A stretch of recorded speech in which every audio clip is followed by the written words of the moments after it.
विद्यालय नाम हूँ सरकारी उन्नीत उच्च विद्यालय कृष्ण मो प्रकल्पर नाम हूँ वेस्ट वाटर ट्रिटमेंट प्लांट अर्थात किपरि व्यवहृत होता जल को आम पुनः व्यवहार कर वर्तमान समय आम जानते समस्त जलर परिमाण बहुत कम अच्छी आम से जल को नष्ट नक संरक्षण कर विषय में मोर ये प्रकल्पटी कर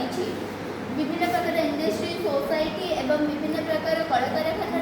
आम विभिन्न प्रकार जल अपरिष्कार भाव में पाऊँ आम से जल को पुणी थे पुनः किपर व्यवहार कर विषय में मोर 5टी सोपान कर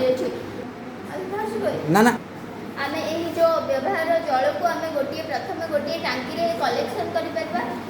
आम गोटे मोटर साहाय्य 4टी 5टी सोपान आम यहाँ परिष्कार कर प्रथम सोपान हूँ बुड़ीबा पत्थर यही द्वारा आम जलटी छाणीवा द्वारा आमर विभिन्न प्रकार अणु कि आम द्वितीय सोपान हूँ कोयला कोयला द्वारा आम विभिन्न प्रकार अणु परिष्कार कर तृतीय सोपान हूँ बाली यह द्वारा आम विभिन्न प्रकार अणु जीवाणु परिष्कार कर चतुर्थ हूँ कटन तापर आम पुनः परिष्कार जल पाइपर एवं विभिन्न प्रकार इंडस्ट्री डाक्तरखाना सोसाइटी पुनः